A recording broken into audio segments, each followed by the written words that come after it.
Hey guys, what's going on? Lee Sanders here. You are checking out an all new the RCWR show. It is episode number 619.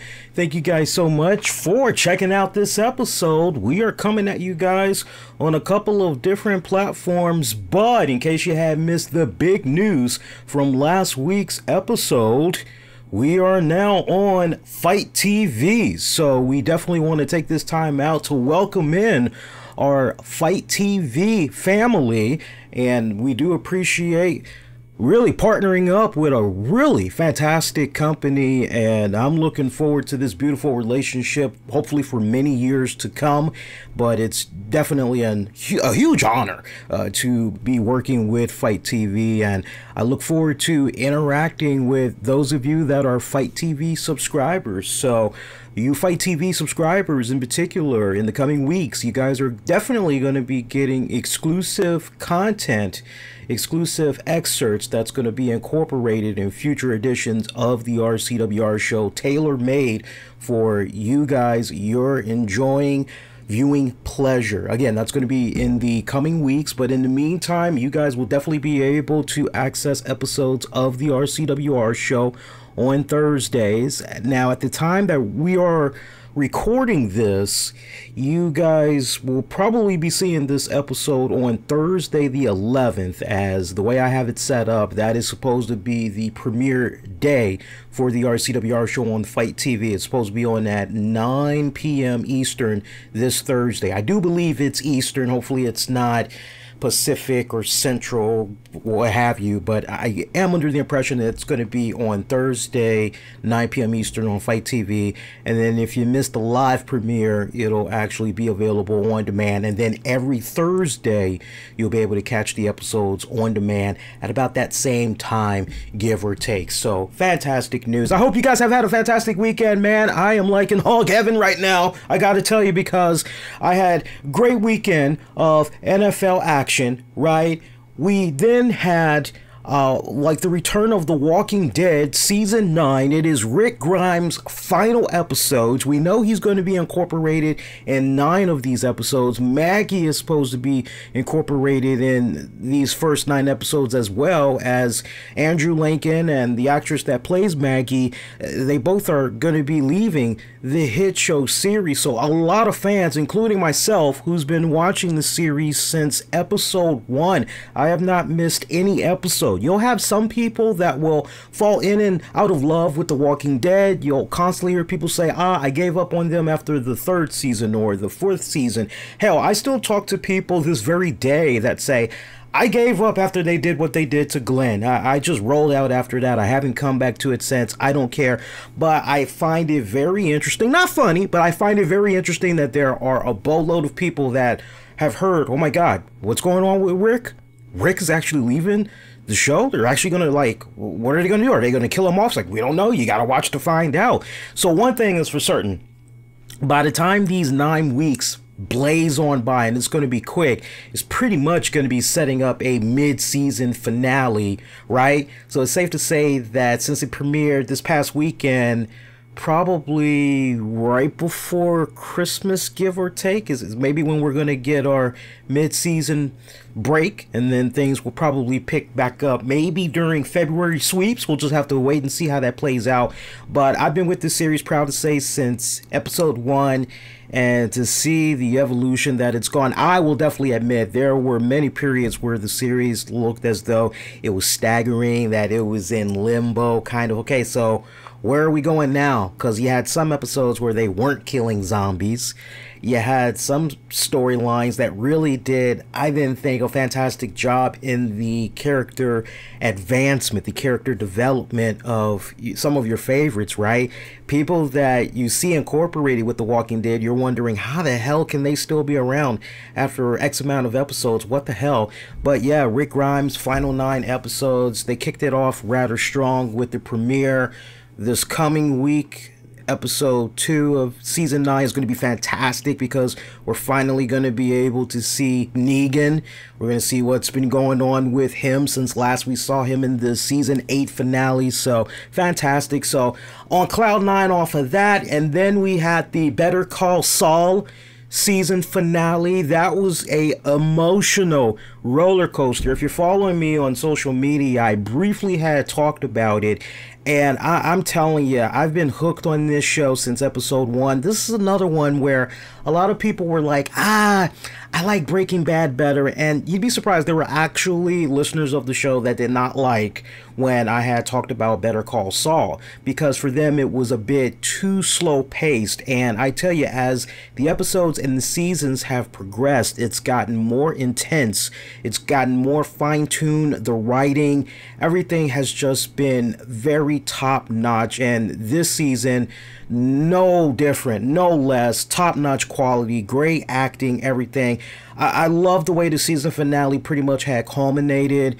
And I tell you what, for you pro wrestling fans out there, and you are a big fan of Matt Hardy, that show is actually Matt Hardy's guilty pleasure, right? I remember it was about maybe almost 3 weeks ago, he was talking about how much he had loved that series as well. So it was kind of nice to see that, all right, now we got another Better Call Saul viewer in the house. That's awesome. But for you Patreon members, I'm actually going to be talking about the season finale I want to say maybe this Wednesday, depending on how I'm feeling, how my workload is looking. I think Wednesday evening we should be able to upload a special 30 with Lee talking about the Better Call Saul season finale. So do check that out. And if you aren't a Patreon member yet, do consider subscribing, because for $5 a month you get access to bonus new audio and video content that 9 out of 10 you're not going to be able to find anywhere else, because we do a lot of exclusives. I've been tackling the Mae Young Classic for Patreon members. We throw once in a blue moon a couple of freebies as well.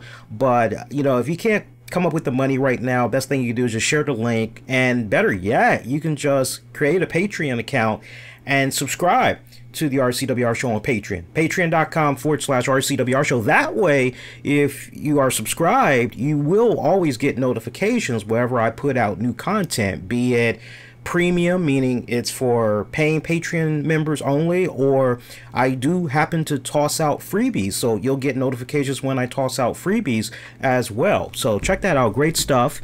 And then, you know, I'm still continuing to be on cloud 9 because basketball is back later this week. I'm ecstatic for that. I mean, it's a great time to be a fan of all things entertainment right now, man. And honestly, it's a really great time for us to be getting ready to launch on Fight TV with our premiere later this week. So good times. Now look, I gotta address, because I know a couple of people private messaged me and everything and was wondering if I had saw the Conor McGregor Khabib fight from UFC 229. Yes, I did see the fight, and I have to tell you, as much as I love freaking Conor McGregor, he has his controversial moments. He really does. But I gotta tell you straight up, Conor McGregor got his ass handed to him, okay? So let me tell you something. If you are a UFC fan, or regardless if you're a UFC fan, maybe you're just a Bellator fan, or you're just a fan of MMA in general, right?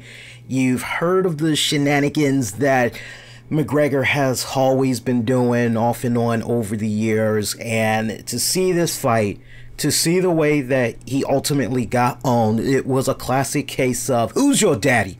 Who's your daddy? Call me Big Papa, come on. Who's your daddy? You know, to see him submit. He didn't just lose, he submitted, all right? To finally see him get his ass beat.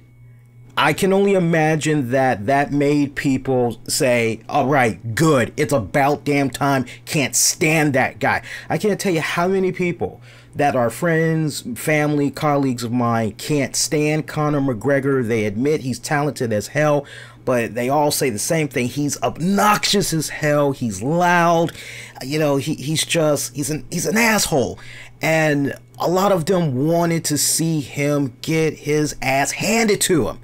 And to finally see a guy like Khabib come along and basically do it. Like I said, didn't just beat him, right? Did exactly what my man Tony said in the chat. And shout out to Tony, shout out to Noah, shout out to Shaba and AJ. We'll get into some more shout outs in a little bit. But yeah, Khabib made Conor say uncle. All right, that's pretty much it in a nutshell. I saw the fight. It's about 23 minutes. And, you know, I'm like, wow, that's okay. That's what's up. But, you know, look, I know we had all the controversy that came about afterwards. And everybody's like, oh my God, this came off like WWE. This came off like, what the hell? And you see people hopping over cages and getting in the fist fights and, you know, just the whole spectacle that just came about. And, you know, I like that there is this argument being made that, oh, well, because of what had went down at UFC 229, it's coming off more like WWE. What the hell? This comes off very cheap. This comes off very tasteless from the standpoint of it seems like they're trying to now dip into the pro wrestling tricks to try to bring about suspense, to try to bring about attention to their brand. They're trying to do shock value and everything. And, you know, to that, I say, well, welcome to the type of boxing and MMA that I used to watch many years back, in particular in boxing. I mean, you had a lot of showmanship, you had a lot of trash talking, you had a lot of staged events that was going on. Maybe not to the extent of what's coming about now, but you still had these same tricks from the playbook that had existed many decades prior, right? Take your pick. You go from the evolution of Muhammad Ali, and then you pretty much go all the way to Mike Tyson. And yeah, we know he did some stuff that just really made you question what was going on with his mental health. Yeah, but regardless, you know, it's just, I think when you just get right down to the heart of the matter, it's shock and it's awe. And no matter how you may personally feel about what you saw come about from UFC 229, or just in general what you've been seeing from UFC as of late, as a lot of people feel they're ripping pages out of professional wrestling's playbook, when it's all said and done, be it good, be it bad, be it indifferent, it has people talking. So much so that once that McGregor Khabib fight was over, you know how many people had raced to the Instagrams or the Daily Motions or the YouTubes, you name the platform. They had to upload that fight because they knew that everybody was going to be talking about it. You had people that were looking for their 15 minutes of fame to potentially get a boatload of subscribers in the hopes that in the process of uploading illegal content, right, because they did not get written consent by the UFC, they're hoping that they can get the boatload of subscribers and then in turn hurry up, pull the video off before their channel gets taken down, right? So this was very popular, what had went down over the weekend, okay? But going back to Conor McGregor for a second, I mean, look, all the controversy that came about, and I'll have to rely on you guys for any latest updates that might have came about as far as like if any suspensions or whatnot went down, because sadly I was doing a lot of multitasking leading up to tonight's show. I actually did not get a chance to research that little part. So if there's been some new updates, let me know in the chat and I'll definitely add on top of what I'm getting ready to put out there. But just going back to this fight in particular, and look, everybody's saying, oh, well, Conor was wrong from this standpoint and Khabib was wrong from this standpoint. When it's all said and done, when it comes down to self-accountability, all sides are at fault. Things should have been handled much differently as far as I'm concerned. And look, Conor McGregor, he has stepped over the line constantly over the years. All right. He insulted Khabib's dad, called him a terrorist, and Khabib, this is a very proud man. This is a man that appreciates his family history. This is a man that appreciates his religion. This is a man that is very respectful towards his elders, towards his family. This is a man at the end of the day that is full of great pride. So for McGregor to attack him like that, to attack his family like that, totally wrong, just totally wrong. Now look, I am all for saying whatever you need to say to get people in the seats, pay them ticket prices, order that pay-per-view. I'm all fine for that. But with the way our society is at an all-time high right now with race relations, Conor McGregor cannot be that naive as far as what's going on in the world around him. A lot of crazy crap is going on right now. Now, I would like to believe, because I would like to give a person their just due until proven otherwise, I would like to believe that there is not a bone in Conor McGregor's heart, that is, that he's racist. I would love to not buy into that, despite how because some people may say, well, look how he kind of did Floyd Mayweather. Okay, now look at how he's doing Khabib. What the hell? You know, what the hell? You know, I will give the guy the benefit of doubt until it's proven, no, he is racist, or he is what have you. Okay, you know what I'm saying? So, but Conor McGregor going after Khabib like that was just wrong on so many levels. We've seen some of the great trash talkers in fighting combat sports over the years cut some pretty damn good promos on their opponents, and they never stooped down really to the type of levels that Conor was stooping down to. All right, so let's just get that out the way off the break. Now, Khabib, I told you, self-accountability on all fronts. Khabib was definitely wrong in how he handled himself as a result, all right, going after, you know, some of the people that he kind of went after. I believe that was wrong. And if it has not happened yet, yeah, some of his purse may be taken as a result, and or he could face some type of suspension, right? If it hasn't already come down already. Again, I'm relying on you guys in the chat to let me know of any latest updates as far as fines, suspensions, and all that, so we can add on top of this. Meanwhile, you've got Conor McGregor, who he should be facing a suspension. He should be facing some type of a fine. And 9 times out of 10, nothing is probably going to happen to Conor, which is a load of BS. Because remember, it was just a couple of months ago that he had threw that dolly into the bus, right? And then he had threw a couple of water bottles at Nate Diaz. And then you also had the incident where after a fight, he hopped over the octagon ring and he went and confronted Jose Aldo. I mean, so this guy has done some WTF spontaneous bipolar moments in his career that should warrant some type of disciplinary action. And for all the hot stuff that Dana White be putting out there, oh, that bonehead, what was he thinking, stupid, blah this, blah that. Like, when it's all said and done and it's time for the disciplinary action and really stick it, Dana doesn't do it. At least not with Conor. He may do it to everybody else, but he doesn't do it to Conor. So it's a little bit of a double standard as far as I'm concerned. But there is self-accountability that can just go all around. You know, even right to UFC upper management, you can take it right on up to Dana White's doorstep, as far as I'm concerned. But there is plenty of blame to be going around. This is what happens when you let your employees basically run the asylum. When they get out of line and you do not put them in check, this is what happens, right? Because eventually, when it gets to a situation where, okay, this has gone way too far, we really need to put some type of disciplinary action out there now, because this is really getting out of hand. That person that has escaped so many times without any type of disciplinary action being taken against them, when they finally do get some type of disciplinary action against them, they're going to flip the hell out. They're going to throw a little hissy fit and all that, because they've gotten away with so much crap prior. Like, as soon as the stuff goes down, you got to nip that in the bud right then and there. So I have a feeling that, and I know everybody's like, oh, well, maybe Conor's eventually going to go into pro wrestling, because, my God, he'd be a great transition into pro wrestling. Look, I don't deny that.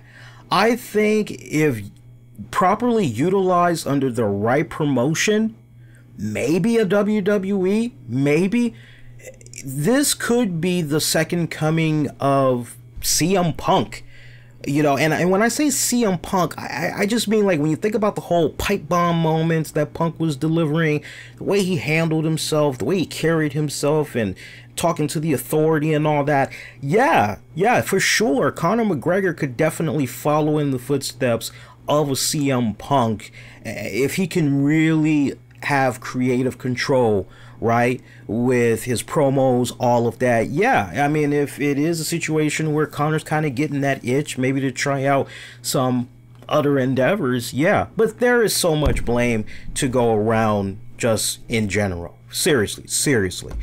So, unless something new had happened as far as suspensions, fines, again, I'm relying on you guys in the chat. If nothing has happened, then we'll definitely go on ahead and we'll move along to the rest of the show, because we got a lot more content. But those are definitely my thoughts about what all had went down at UFC 229. I mean, great card, but that fight in particular, yeah.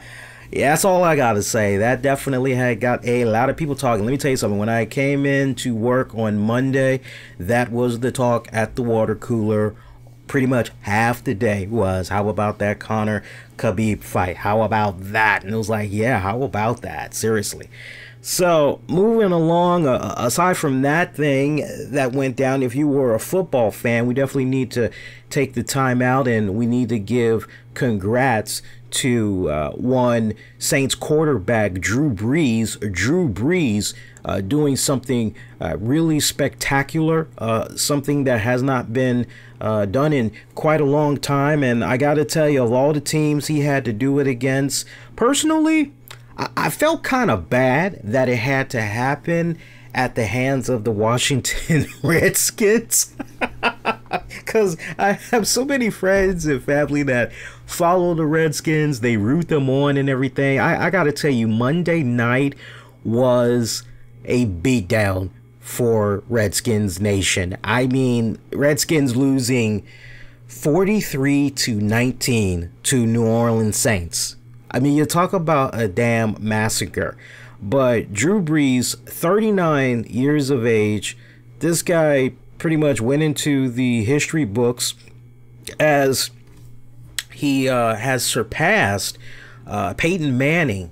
Peyton Manning's previous mark of 71,940 yards. He had 250 yards and 2 touchdowns by halftime to finish 26 for 29 for 363 yards and 3 touchdowns. He's yet to throw an interception this season. And with that, he pretty much had went into the 500 club.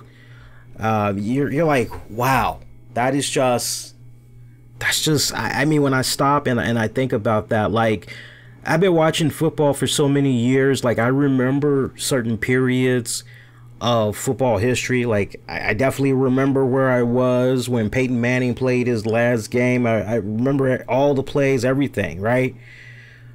And I remember when certain people retired. I still remember Brett Favre. I mean, there's so many cool memories. And like what Drew Brees had did on Monday night, it's like, wow.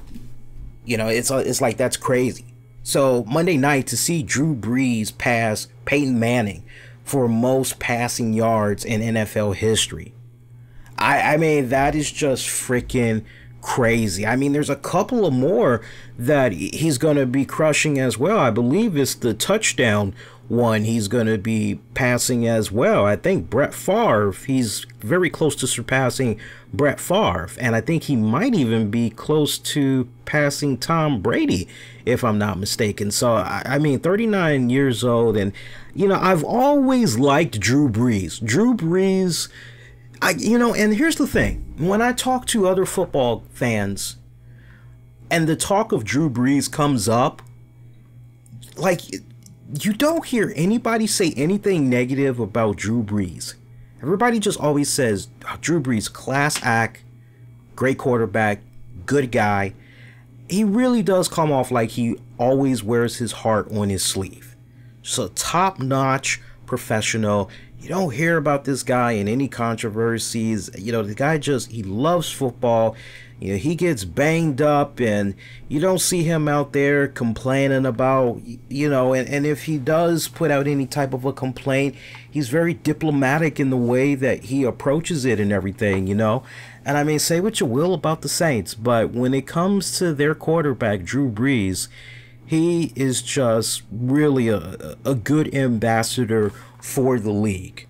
And to see and hear of this man passing Brett Favre's record, you're like, wow. And he's only 39. And I tell you what, to be in this day and age where quarterbacks are learning so much more about nutrition, wellness, better exercising, better dieting, we could be seeing these quarterbacks, and most importantly, with the new NFL rules that's been implemented over the years, we very well could be seeing a lot of these quarterbacks play until possibly 45.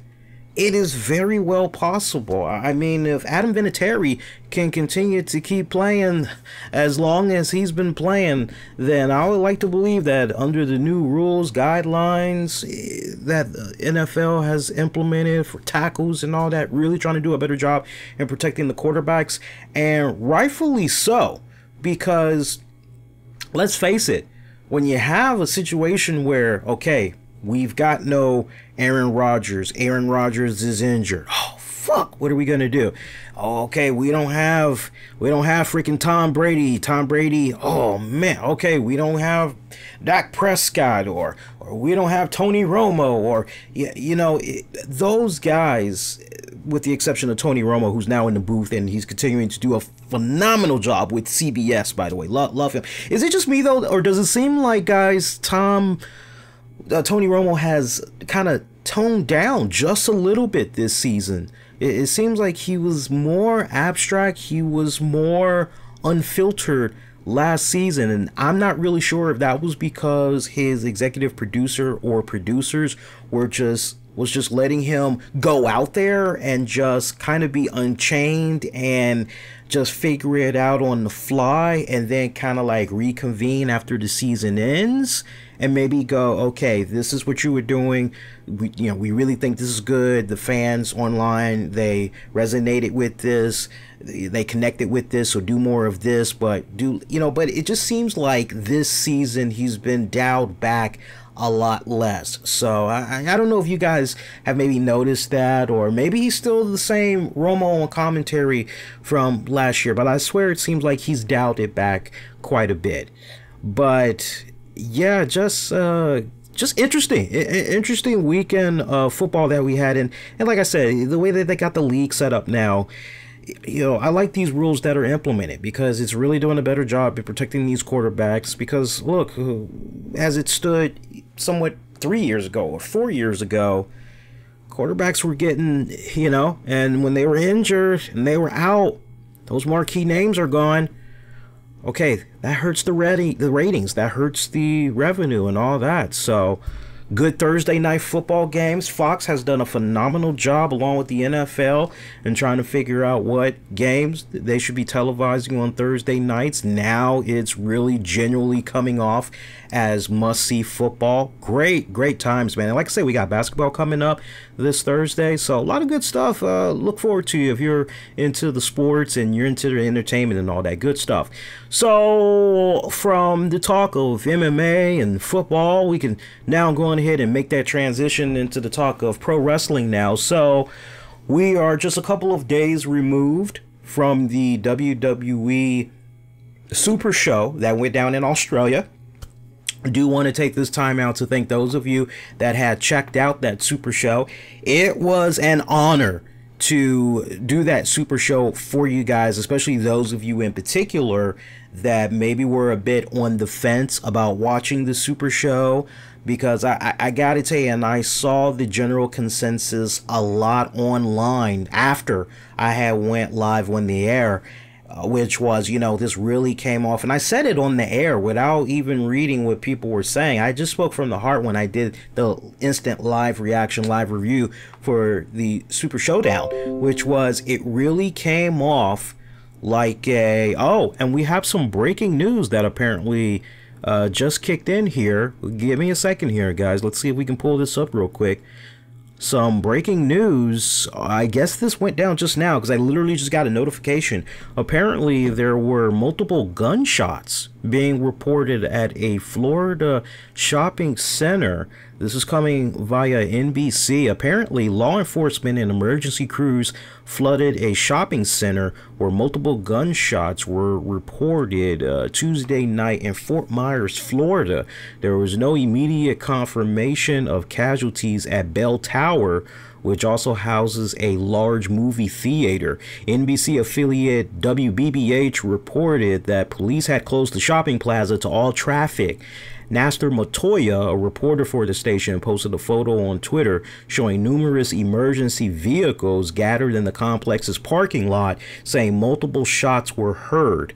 A witness told the newspaper that he heard at least 10 shots and that he and other patrons were locked inside a restaurant at the scene. So that is what's going on right now. I'll try to see if we can keep you guys updated on that. Hopefully those of you checking this out live and or on demand, hopefully this does not affect any friends or relatives in that area. Again, this happened in the Fort Myers, Florida area. Looks like it just went down within the past couple of minutes, but I just instantly got that notification. So I'll keep you guys abreast on any news that comes about from that. Definitely we'll do one more update before we go off the air. But, you know, the Super Show, yeah, I mean, it was an honor to do that for you guys because, I mean, I was off work anyway. I actually got asked if I could work Saturday, and I said, nah, I've got an engagement with my podcast, so got to stick to that commitment. And I tell you, it really did, in retrospect, after the event was all over, said and done with, it did come off as a glorified Super Show, somewhat a little bit SummerSlam-ish, kind of like a part B or something like that, kind of like a vinyl record. Okay, all the semi-good stuff is on side A, flip it, go to side B, and, you know, see what you can find off of that. But yeah, it felt like a B-side, quite honestly, and not a B-side of hits. I mean, honestly, hopefully you saw it by now. As far as the matches that I did recommend you go out of your way to check out, the Buddy Murphy taking on, I always forget his name, Cedric Alexander for the Cruiserweight title. Fantastic matchup that was. But we had a boatload of you guys that had sounded off. You had cast your votes on what you thought about that event. We had polled you guys via Twitter, and there was a boatload of you guys that had casted votes. Last I had saw, I want to say it was about maybe almost 300 of you had voted on that poll. I want to say it was about 275-ish. I should have pinned that tweet to the very top, but we have something really cool that's going on as we're pretty much now a part of the Fight TV family. It's a really cool contest that we're doing. So I sadly, as much as I would love to try to see if I can pull those results up, and I don't know, I think you know what, let's go ahead, let's see if we can find the polling results for you guys real quick, because I do want to show that of love, because a lot of you guys had cast your vote on that, and I really wish I would have been able to put in the option of meh, it was alright, it wasn't anything spectacular. I wish I would have been able to put that in there, but sadly I wasn't. Let me try to see if I can pull it up for you guys real quick here. That pay-per-view had went down on, what was that, the 5th or 6th? See if I can pull that up for you guys real quick. And if I can't, okay, I'm getting close. I'm getting close. I'm getting a little bit warmer. All right, let me see. Hang on, guys. Hang on. I'm getting warmer. Okay, I'm seeing my after show for that. Here we go. I've got it now, guys. Actually, I'm glad that we went back. Okay, so we have now, as of this recording, over 516 of you had cast your vote. We asked you, what did you think of WWE Super Showdown? Here is the final results as the polling is about to close. 35% of you did not watch. That's a telling tale as far as I'm concerned. 20% of you gave it a thumbs down. 45% of you gave it a thumbs up. So, I mean, just barely it's getting an overall thumbs up. But, I mean, I think what's the alarming tale, somewhat, even though it's 35%. It's funny, too, because I was talking to my pretend sister Ebony about this. Because I said to her, I said, hey, did you watch the pay-per-view event from Australia? And she goes, dude, I didn't even know there was a pay-per-view. I'm like, yeah, haven't you been watching WWE programming? Yeah. I'm like, you didn't know? I was like, I know about the Women's Evolution one, but no, I thought the Super whatever Australia, I thought that wasn't going down till next week. I'm like, no, it had premiered Saturday morning. And she was like, oh no. And I told her the polling results at that time, and at that time it was a little bit over 30%. And she said, that's an interesting tell, because that 30 something percent, they decided, you know what, it's not worth it. I'm not gonna get up at this time in the morning just to watch a pay-per-view. Forget about it. So to come back now that it's a couple of days later and it's now available on demand, meaning you can check it out anytime you want. It basically works into your schedule whenever it's convenient. To see that it's still standing at 35%, that's not really too good as far as I'm concerned. But I still feel that the event overall, just the overall pay-per-view itself, it was just okay. It was an average event. It was nothing spectacular. There wasn't anything that was, oh my God, you have to watch this because this happened. And then as a result of that, it's setting up this on WWE programming for the next couple of weeks. There, you could have easily just and got caught up with Raw and SmackDown for the coming week. You'd have been all right. Going into Monday's WWE Raw, though, can we be honest for a second? I just want to read to you some names. I took down notes while I was watching Monday Night Raw, and along with some other stuff. And I want to just read to you the following. This is pretty much Monday Night Raw. Triple H, HBK, Shawn Michaels, Paul Heyman, Trish Stratus, Lita, Kurt Angle, Kane, Undertaker, somewhat there in spirit, but I'm throwing them into the mix anyway, right? Because they were incorporated with Monday's Raw. Brock Lesnar. What do all of those names basically have in common for you guys? Pretty much, you could say, like, Attitude Era, basically. Okay? So I find it interesting that here we are in 2018. Attitude Era is back. I mean, let's really stop and let's really break this down. All of these names that I just mentioned, pretty much your Monday Night Raw. Kicked off with Triple H and HBK. And I like how they danced around Shawn Michaels coming out of retirement, and instead it was just basically DX has reunited and they're challenging Kane and Undertaker, the Brothers of Destruction, at Crown Jewels, right? So you hear that, and I just couldn't help but have a hearty laugh at this, guys, because I'm not sure how many of you were like chuckling at the segment that opened up Raw, but you've got at one point Triple H saying to Shawn Michaels, and Shawn, I asked you this as soon as we got off the plane. Are you ready? And I'm thinking to myself, yeah, what Triple H was really saying to Shawn was, are you ready? Are you ready for that payday? I mean, and I ain't talking about the damn candy bar, people. I'm talking about that fettuccine, right? That's all I could think about. Ready for that payday. Ready, Freddy? Yeah, he's definitely ready. But all of those names that I mentioned, whether you want to call it Attitude Era or you want to call it Ruthless Aggression Era, no matter what you want to call it, I just thought that it was somewhat sad.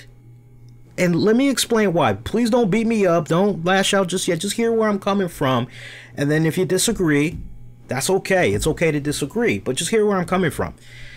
So we have these fans, and if you've been checking out the show, at least within the past 3 weeks, I've been saying, hey, to you guys that have been saying over and over, off and on during the years, Attitude Era. That was the best era of the WWE. Nothing else compared to the Attitude Era. Oh, how I wish the Attitude Era would return. Oh, I miss it. I miss it. You know, you eat it, you sleep it, you breathe it, you clamor for it. Any and everything Attitude related memorabilia, you yum yum yum yum yum yum yum yum yum yum yum yum. And when it comes to these young up and coming talents that's on the roster, they suck. Give me my Attitude Era. Oh, this booking sucks. Give me my Attitude Era. Everything, it just revolves around, give me back my Attitude Era, right?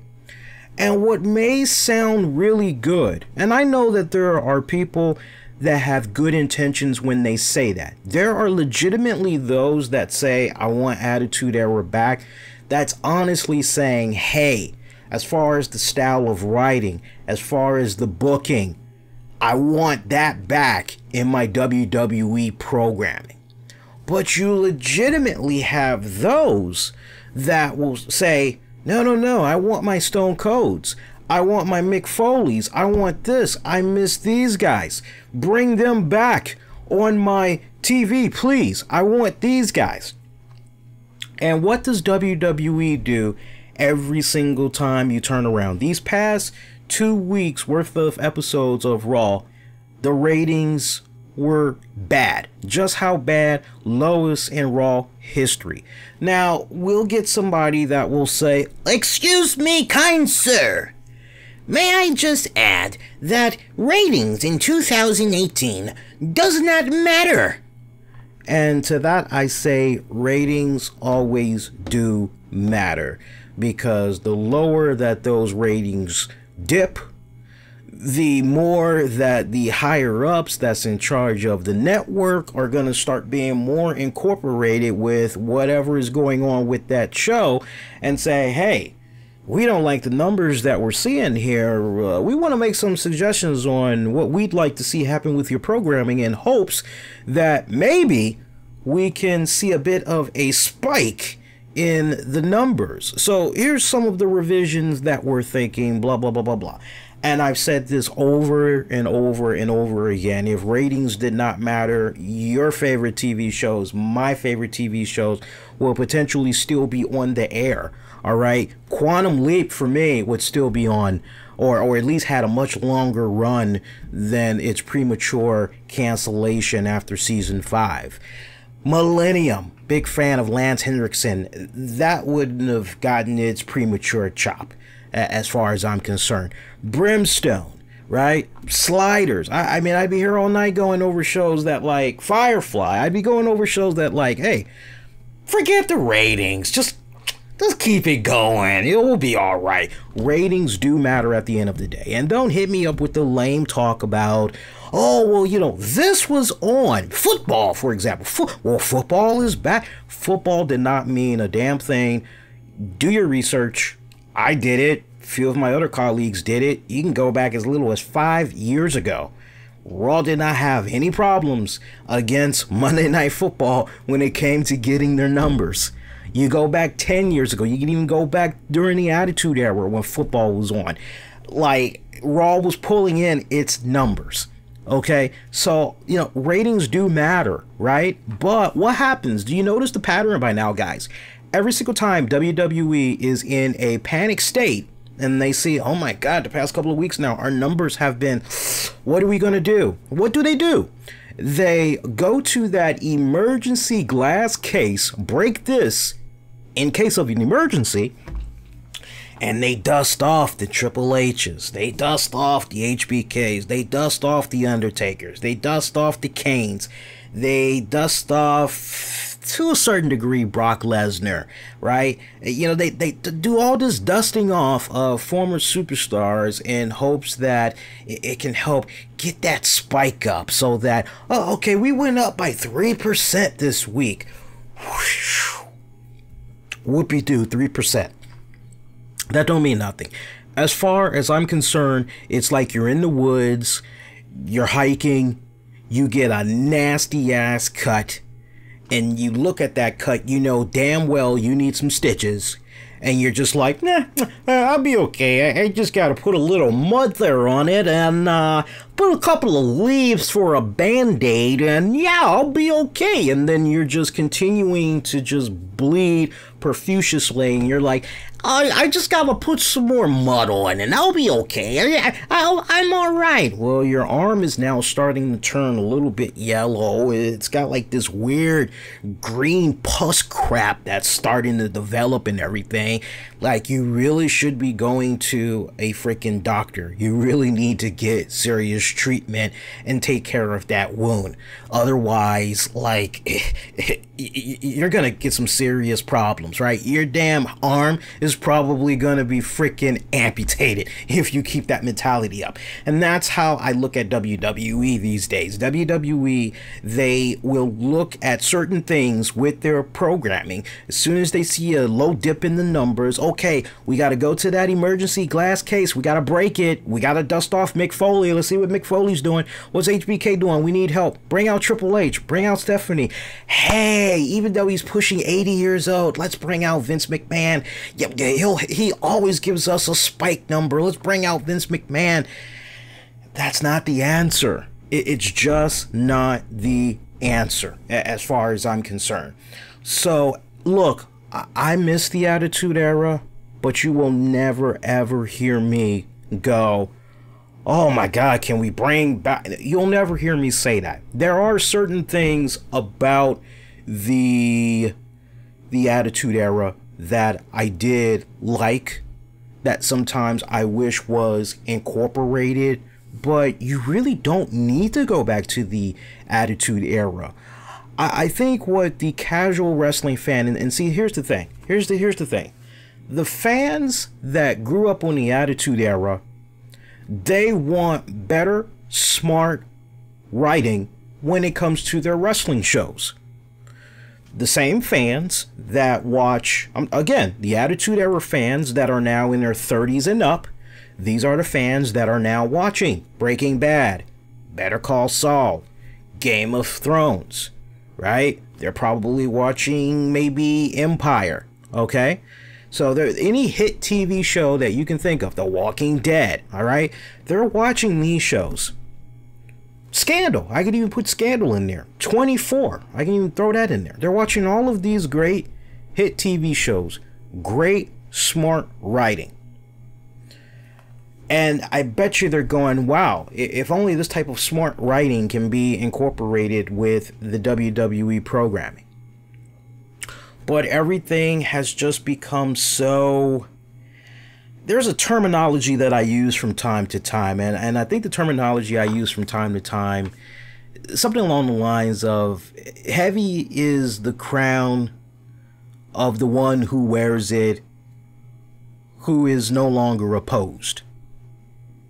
And that's something that I've said off and on over the years, and basically what that means is there's no like viable serious threat to that person. In this case, there's no serious threat, no serious competition to the WWE, so they've gotten to that point where they have gotten content in their own ways, and as far as they're concerned, as long as the revenue continues to pull in, well, look, as long as we're able to continue to get our deals with Hyundai, as long as we're able to continue to get our deals with Popeyes or McDonald's, or oh my God, we landed BMW. Holy crap. As long as they're able to continue to branch out that way, and Stephanie and Paul Levesque, they're able to go branch out because philanthropy is the future. That's the terminology they like to use all the time, right? As long as they can go branch out into other things and somehow through a back door bring more revenue in for the WWE, then as long as the company is continuing to make a profit, everything else will be an afterthought. See, understand something, folks. At the end of the day, you, the hardcore wrestling fans, you, those fans, me, myself included, we all, right? This is real talk. You and I, this is real talk. You and I that have been watching the WWE product since the early 80s, right? We're going to continue to be there. In particular, when it comes to WWE, we're going to continue to be there. We're going to continue to be there when the ratings continue to go low, low, low, low, and low. We're going to continue to be there for bad pay-per-views. We're going to continue to be there for mediocre pay-per-views. We're going to continue to be there for cases of stupid booking 101, as I dub it over the years, right? We are going to continue to be there, and WWE knows that. What they are more interested in is that casual fan. That casual fan that occasionally will flip the channel and they may see a little something interesting on the telly, and they're interested in those guys. The hardcore fans, they know they will always have no matter what, and they can give that hardcore fan whatever, and they will keep coming back for more because they grew up on it just like their parents or great-grandparents that came before them grew up on the product. So they know that those guys are not going anywhere. What they're more interested in is the casual fans. They look at the casual fans as more of a threat than the hardcore fans. And that's the God's to honest truth. It's God's to honest truth. But looking at Raw this past Monday night, looking at it basically dominated with Attitude Era guys, it just left me shaking my head. And I was reminded of an interview that Kevin Nash had recently gave. I wasn't going to dive into this until later on, but it's a great transition right here. Kevin Nash had recently did an interview, and it was actually a really good interview. I just read the transcript of it, and I liked it. And I like how the person pretty much heard what Kevin Nash had to say. And basically, okay, let me counter that. Okay, so you said that. And he did a good job in probing. So he spoke with the Sporting News at StarCast. And they had talked about the current WWE roster, Bullet Club, and all that. And one of the things that they talked about was on whether The Undertaker and Triple H should be putting over younger talent. And Kevin Nash said, and I quote, "No one cares about the young guys. When I watched SummerSlam, that Undertaker and Triple H package caught my eye and made me want to see that match. I don't know if I want to see Roman Reigns versus Undertaker again. What more of a rub can you give than that? He's been given rubs before and they just aren't getting over. Who would you put in those positions? You going to put Finn Balor in there versus The Undertaker? Seth Rollins? Who are you going to put in?" And then that basically was followed up with on whether wrestlers will have 30-year careers going forward. And he said, "I just don't think there's going to be guys like that anymore. Those guys aren't going to have 30 years in the business. This style won't allow these guys to last 30 years. Rollins already had a couple of knee operations, but he's a great worker. I just don't see these guys even lasting 20 years because of their bodies and the concussion syndrome. Now they, WWE, are doing concussion testing and everything else."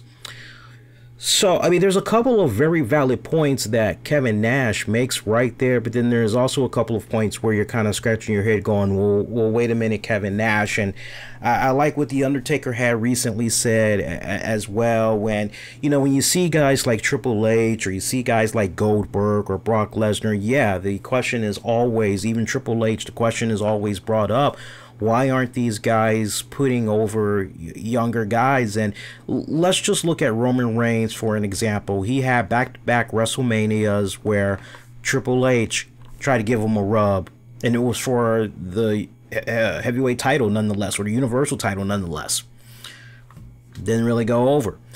He then ends the... actually, no, he was the second man to give Undertaker his second loss at WrestleMania. You're going, okay, so he gets a rub off from the dead man.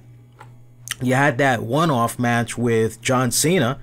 Cena trying to give Roman Reigns the rub off there. And, when you really stop and you look at the run of Roman Reigns, you look at all of the times that he has held the championship, you can't help but honestly go, okay, these guys that were supposed to give him a rub off, it really did not do anything. Like, you could pretty much, and especially since his attire has not evolved, right? His looks really have not evolved. you wouldn't know. You wouldn't know the difference. That's the sad part. It doesn't seem like it has really catapulted him the way you would think it should catapult him, by him working with those guys. And now you have the rumblings that maybe Dwayne "The Rock" Johnson is going to do something with Roman Reigns. I'm sorry, but when I go back, and that's another one that was pretty, you know, when Dwayne "The Rock" Johnson tried to help Roman out a couple of years back, raising his arm up and everything, and the fans were booing the hell out of that. You know, it's like, if anybody has been the poster child of, okay, well, how about paying it forward? What's going on with that? It's somebody who I respect a great deal, David Hero. He recently had said, or he was watching Raw Monday night, he said, 80s we had Hulk Hogan, 90s we had Stone Cold Steve Austin, 2000s we had Triple H. So who's the current guy right now? Who's the big guy right now? And when you first read that, you're kind of going, well, that's a silly question. Obviously, it's, and you fill in the blank. But no, if you really kind of stopped and you thought about it a lot more, you understood what David Hero was really saying. And you can even be like, okay, let's go before Hogan in the 80s. Go back to the 70s. Bruno Sammartino. I mean, you can like keep going back and you can find that guy that was the face of the company, that was just wrestling pandemonium. I mean, you could pretty much just put that guy in the middle of anywhere and like a boatload of people knew who this guy was, and they were just flocking to this guy big time, right? And you know, you just don't really have that guy. You don't have that Hogan. You don't have that. You don't have that Rock. You don't have that Triple H. You don't have that Stone Cold that's running around today, quite sadly. So I do see from where Kevin Nash is coming from. You know, if you're going to bring some of these veterans back and you're going to say to them, hey, look, we need for you to give a rub off. Let me tell you something. And if I really got to be real, and I pose this question to you guys, let's see what you guys say. We can poll our guys in the chat room here, but you can also send it to me on Facebook and Twitter, Instagram as well, at the RCWR show. I'm curious, what would you say was the last time in WWE that there was a very memorable passing of the torch? Now, the last one that comes into my mind is Hulk Hogan and The Rock. That's the last one that comes into my mind. I mean, unless I'm missing something past that. I mean, that was really impactful, that like, okay, this guy definitely went to that next level, thanks in part in working with this guy. This guy was pretty much on his way out the door. He passed the torch to this guy, and man, that guy ran with it, and he has been running ever freaking since. You can't pull up another guy. You can't. Maybe the closest you can come to is John Cena, and you'd be able to. That's a very good. I think it's a very good argument to say, well, what about John Cena? Because some would say, well, Rock, Cena, they did part one, they did part two. You could kind of bring those guys up, yeah, right? You can make that argument, but can you pull another rabbit out of your hat? Can you pull another? Okay, well, after that, for sure, this guy was able to passing of the torch. And sadly, that's the point where we're at right now. So I see where Kevin Nash is talking about, and I do agree with him to a certain point. And I didn't catch the name of the person that said it in the chat. Yes, Kevin Nash has been very vocal a lot, very, very vocal.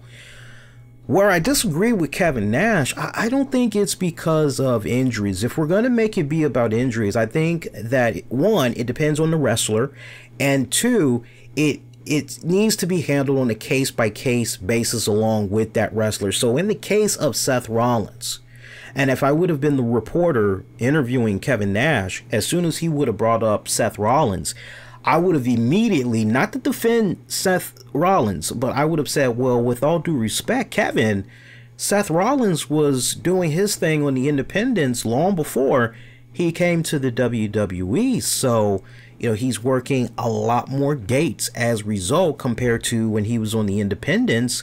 You know, eventually this piles up. It catches up to the best of them. Samoa Joe is another guy that is a good example of that as well. You know, whereas a guy like Finn Balor, just freak accident gone wrong. But Kevin Owens, another guy that's been added. It's like, are you sure that it's really about injuries, or does the accountability more so fall on the shoulders of those that are booking for these wrestlers, those that are writing the stuff for these guys? Like, how much blame goes around, right? I mean, these men and women that are going out there every single week to entertain you, I mean, let's really make sure we're drawing the line here, right?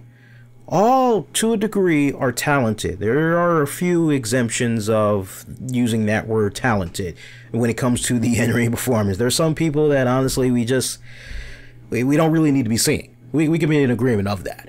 But when you look at the type of material that's being given to some of these talents, I'll give you a perfect example. For all of the great in-ring ability that she has, long before she came into the WWE, it's pretty much what ultimately had brought her into the company. And you just look at the frustration booking that has been coming of her, and some could legitimately make the argument that it is because of the language barrier. Asuka is a good prime example of creative just is not working for you, honey. Right? So I disagree with Nash on that standpoint. I think if we're going to make it be about injuries, I think it really has to do with who that wrestler is, how long they've been going at it. And, you know, honestly, for me, I look at that as a cop-out. And I'm not bashing Kevin Nash. I'm just respectfully disagreeing with what he's saying. And he says it best. Opinions are like a-holes. Everybody has one. So I hear his opinion. I'm just adding my 2 cents. I'm doubling down. And I would say that, look, we all that grew up on wrestling from back in the 80s, 70s and all that, we remember that these wrestlers from back in those time periods, they wrestled every single day. These guys were wrestling, my God, these guys were wrestling 7 days a week. Some of these guys were wrestling, don't let it be a weekend. Some of these guys were wrestling, my God, 4 or 5 times on a Saturday and a Sunday, right? Now, luckily with today's WWE generation of talent, they don't have to rigorously work as much.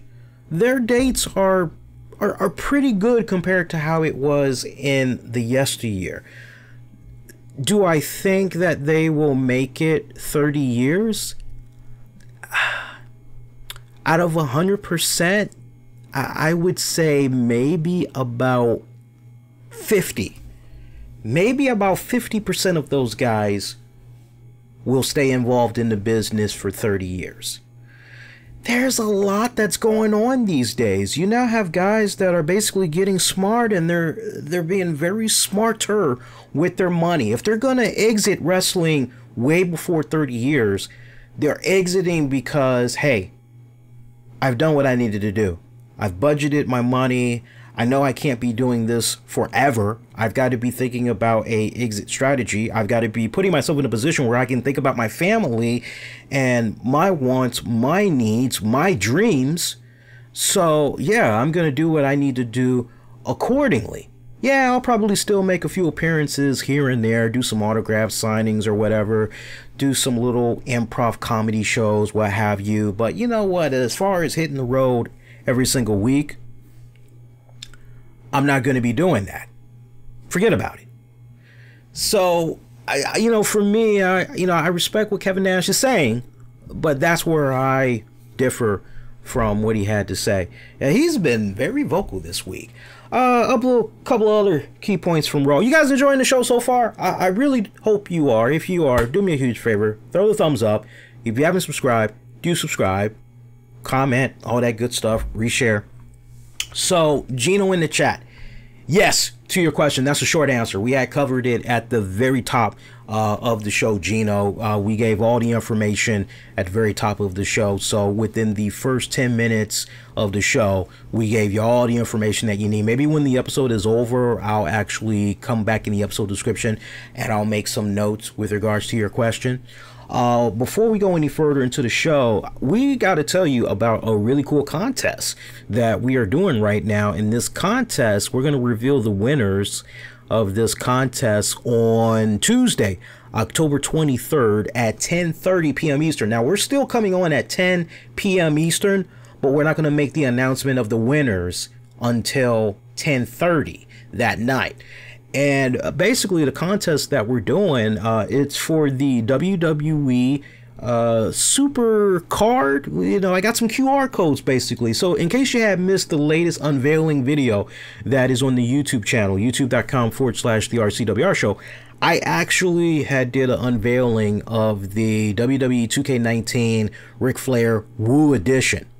And in this edition, a lot of cool goodies, I loved it.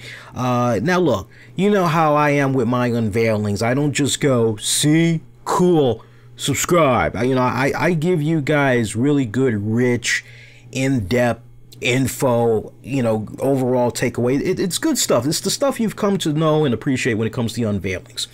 So one of the things that we decided to do, and it kind of incorporates to us coming on board Fight TV this week, which is, okay, well, let's do a contest where it's simple. Everybody can enter and everybody has a fair shot of winning. So I am offering QR codes for WWE, sorry guys, I got a brain fart. I'm offering QR codes for the video game WWE Supercard. If you play Supercard, you know all about this. Like over 17 million users play this game. 17 million. I mean, that game is still going strong. This game came out in 2014, and here we are pretty much going into 2019, and this game is still kicking ass every single week, every single month, every single year. It just gets better, better, and better. So, what is part of this whole QR code giveaway, basically, and the way it's broken down, so it looks like only 2 people will be able to win the prizes. So, there's one prize that basically will give you Charlotte and Ric Flair, right? Looks like you'll get 2 cards each of them as a result of scanning the QR code. And then it looks like there's another QR code for AJ Styles. And that code, you'll get 2 of that respected AJ Styles. And their stats, when you get them off the break, it's really good. I mean, their powers are all over 33,000. Their toughness is over 30,000. Speed's over 30,000. Charisma's over 30,000. So you'll be able to really do a lot of good with these cards added to your roster off the break. Now, the rules are simple. All you have to do is follow me on Twitter at the RCWR show. You'll see the post on Twitter at the RCWR show. It's pinned at the very top. You can't miss it. As soon as you land on my page is the very first thing that you see, because I pinned it to the top. I made sure I did that. And when you do that, follow me on Twitter, like, retweet the post. If you haven't done so already, subscribe to the YouTube channel at the RCWR show. And after you've done all that, you can either tweet me a pic to confirm you subscribed, or you can send me a direct message on Twitter showing me that information, and that's it. Rules are that simple. And the 2 winners will be selected on the Tuesday night, October 23rd edition of the RCWR show. So really good stuff. We had, saw a lot of people since that was put out. I've seen a lot of people enter. When I say a lot, trust me, a lot of people have entered it so far. So last I checked, unless I'm missing something, right now we've got like about at least over 70 people that are very interested in this. So if you play that game, you know, this is something really cool, you know, and it's nice to give back. It's kind of my way of saying thanks for the support, you know, from over the years leading up to now, especially now that we've got this deal with Fight TV. And also it's kind of a nice, cool way for our Fight TV audience to say, hey guys, how you doing? Pleased to meet you. Nice to know me. You know, come check us out. So it's like, you know, kind of like a win-win situation. So if you don't play Supercard, but you know somebody that does play Supercard, I definitely would recommend you give them the information. We've done prize giveaways before. We haven't done it, feels like in a couple of years, because honestly, it just kind of got to that point where it was like, okay, this is kind of taxing budget wise, and plus we were doing it a little bit too frequently, if I can be honest, and we really weren't getting anything back in return as far as followers, things of that nature. So, you know, we kind of went back to the drawing board and was like, okay, well, how can we make this fun, very productive in a really good way? And that's basically what we had came up with. So best of luck to you again. Tuesday night, October 23rd, will be coming on 10 p.m. Eastern, but the winners will be announced at 10:30 p.m. Hey, we got some sponsors that we need to recognize for this edition of the RCWR show, so I want to go ahead and I want to recognize them right now. Definitely want to shout out our Patreon members. They are in part the heartbeat, along with our advertisers who we work with on a week-to-week basis. Without these guys, content like what you're checking out right now would not be free. So shout out to our Patreon members first. Shout out to the beautiful and the lovely Courtney Summers, who had learned that Courtney's podcast, it's been delayed just a little bit. I'm not really sure when she's going to be launching it, but there's definitely a delay right now. Her and the hubby, they recently moved into a new house, so congratulations to them for that. And I'm sure once they get nice and situated, they'll definitely have that show coming. I was looking forward to that. I must say, I was definitely looking forward to that. But hey, man, you got to take care of home first before everything else. Shout out to my good friend, my good buddy, Anthony Missionary Thomas. Got to get in contact with him. I got to pick his brain on something really cool. I got a wedding coming up, so I'm trying to see if maybe he might be willing to show up at the wedding there. Shout out to Joe Raymond Jr., Michael Wolf, and John Davis. The RCWR show with Lee Sanders is brought to you in part by nerdabstract.com, your source for all things pop culture, anime, figurines, collectibles, and so much more. Check them out, nerdabstract.com. Also, the RCWR show with Lee Sanders is brought to you by the Hollywood Initiative. October 26th through November 2nd, don't miss out on the Hollywood Initiative. If you are an aspiring actor, you're looking to better your career, learn the essential tools you'll need at the Hollywood Initiative. Check them out, thehollywoodinitiative.com. You can also give them a follow on YouTube, Facebook, Instagram at The Hollywood Initiative. And last, the RCWR show with Lee Sanders is brought to you in part by iPayTotal.com. That's iPayTotal.com. Appreciate all of these good fine folks that we're working with. We'll get into a couple of more shout outs later on during the show. See how we're doing on Showtime here so far, and we are doing fantastic. I love this show, and in case you're kind of picking up that vibe, this show is much more tighter as far as all the stuff that we're covering. So we are on schedule right now. Let's keep the good times rolling, and let's dive into a couple of more topics as we're pretty much winding it down.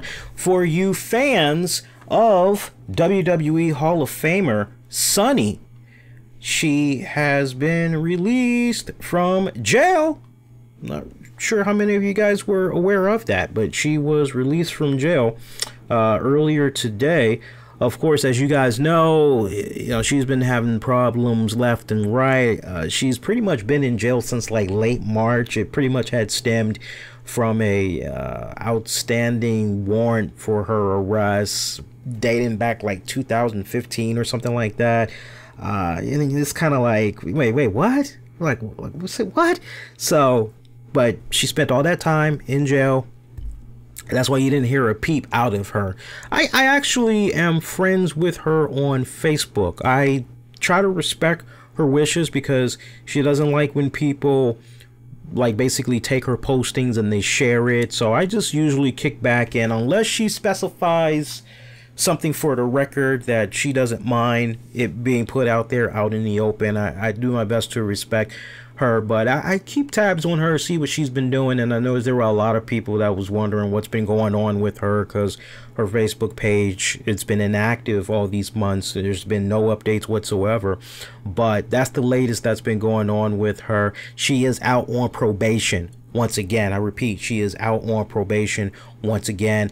I really sincerely just hope that with all of this time that she has spent behind bars, that she can really turn her life around, and you know, she can do better things. And I don't know if she's still with the last guy that she had hooked up with, that she said she was really head over heels for. But I really hope, look, let me tell you something. It's one thing, let me rephrase it like this, because I'm just trying to find the right words. So you got to forgive me if I kind of stumbled there a few seconds ago. I'm just trying to find the right words. But the words that I want to say is, I am one to not tell a person how they need to make their money.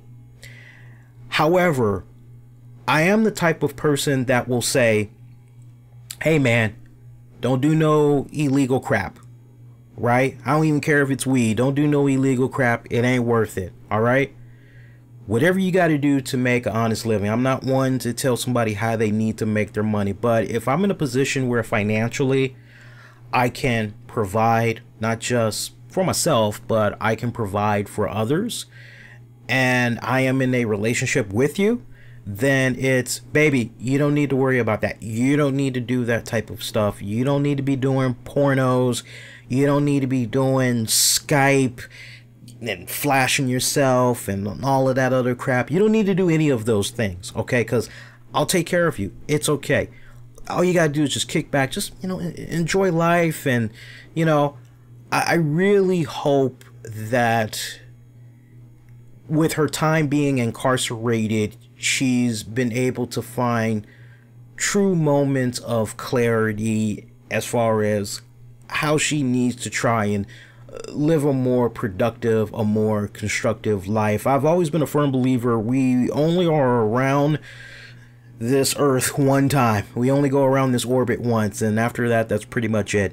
So the lasting impact you want to leave with your family, your friends, your peers, you know, especially when you're kind of getting up there in age like she is, you kind of got to start paying a little bit more attention to that. You know, what's your legacy going to be? What do you want for people to say about you when you're gone, when you're long gone, right? So I really hope while she's been incarcerated that she's been able to have those type of moments of clarity. And I really hope that it's a situation where she doesn't hook up with another porn company. She does not hook up, continue to do the whole Skype sessions and all of that other stuff, because honestly, that is just, as far as I'm concerned, opening up a bad bottle of demons. When you go back to demons like that, you are destined to repeat history once again. So if she wants to stay out of jail, then she has to do, by any means necessary,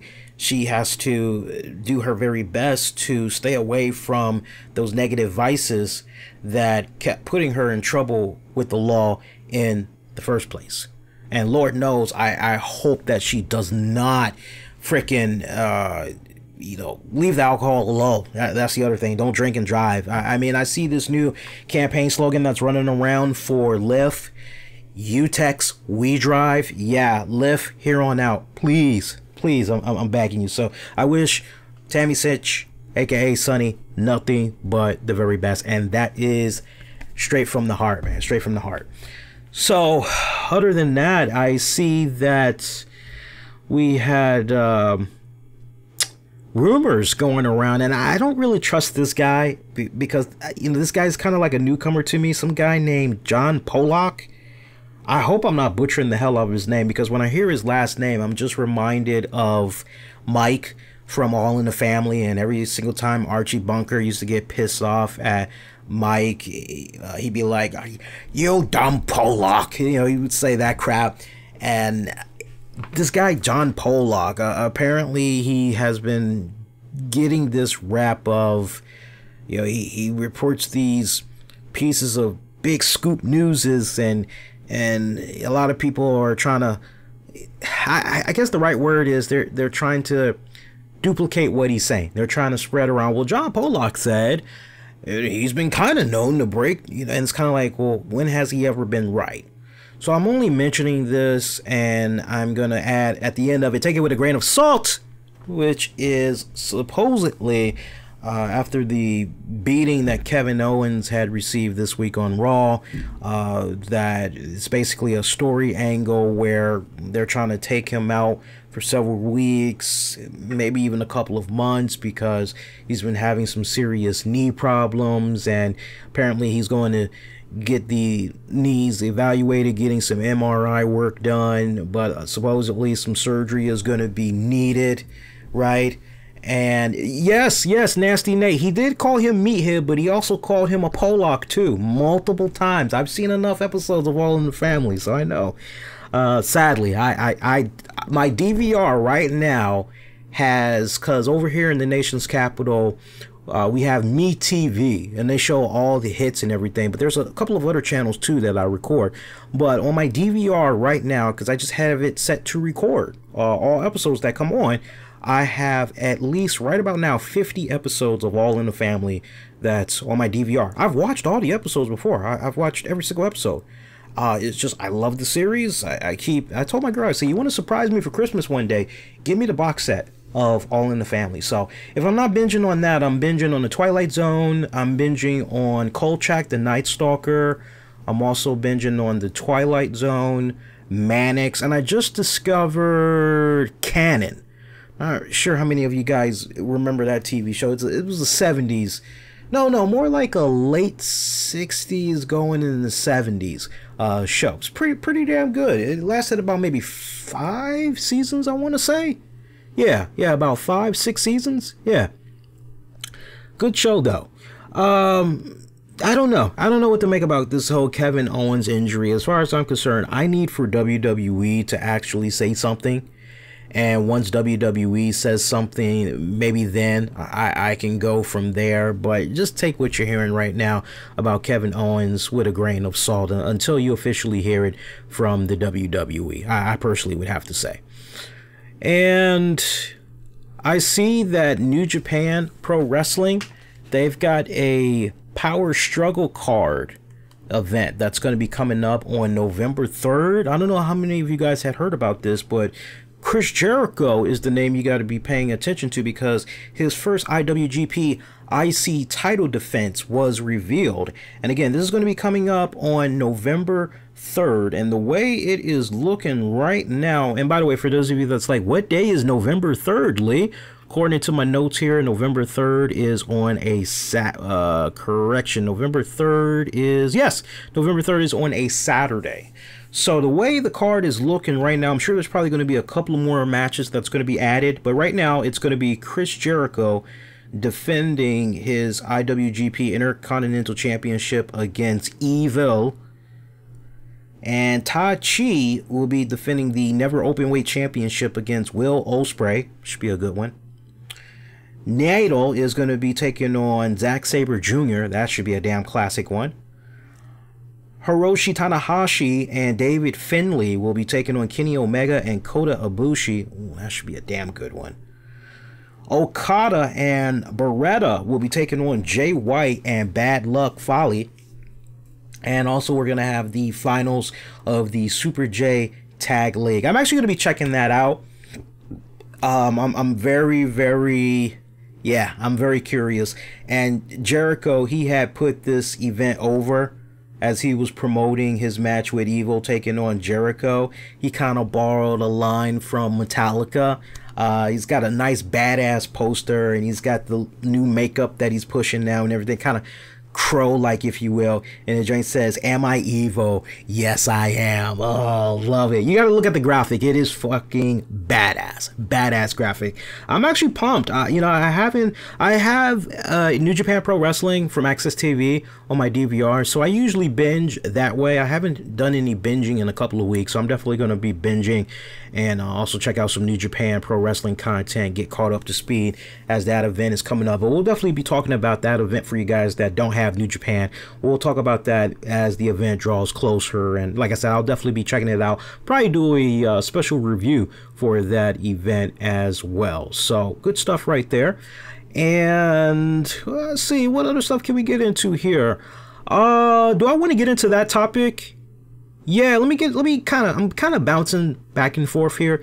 Other couple of key points. Let's go back to Raw one more time. Just again, key points. Bella's attacking Ronda Rousey. I mean, come on. I don't need to spend 15 minutes on this, do I? I mean, we knew this was happening, right? I think when you just look at how everything was laid out on Monday night, that's honestly not the way I would have personally done it. I think the way I personally would have done it, and I'm sure you all would have probably came up with something a lot better as well, but me looking at how it ended up playing out, the way I would have done it actually, I would have had a maxed assailant attack Ronda Rousey from the back when it came to the Super Showdown.